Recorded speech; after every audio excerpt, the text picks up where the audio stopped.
La première question était la suivante. Combien de supports peut avoir la hamza? Et la bonne réponse, c'est 4 supports. La deuxième question est le symbole qui contient la hamza. Donc, effectivement, le symbole que vous voyez, qui s'affiche à l'écran, est le med.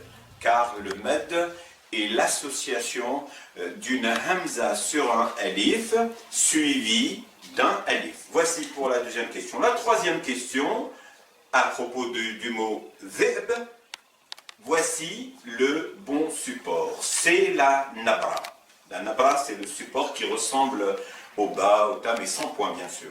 C'est l'un des supports de la hamza. Pour la quatrième question, Raouf, s'écrit sur, la hamza s'écrit sur le waou. Et elle est suivie, bien sûr, d'un waou. Pour la question numéro 5, la hamza ici se met sur le alif. Passons maintenant donc au sixième mot. Là, vous voyez que le bon choix, c'est le mad.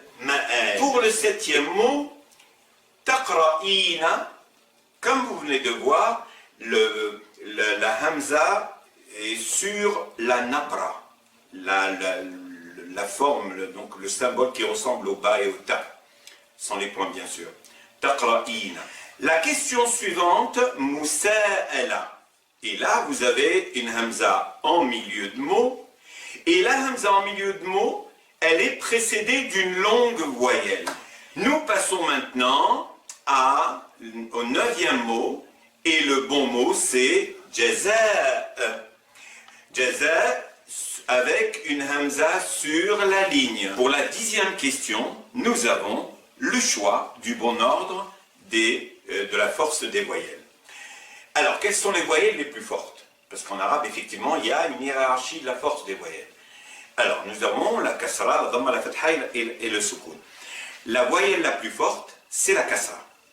Et quand on dit que la voyelle la plus forte, c'est la kasra, ce sera forcément la nabra qui sera choisie. Ensuite, après la kasra, c'est la dhamma. Et donc, pour la dhamma, ça sera le waw qui sera choisi.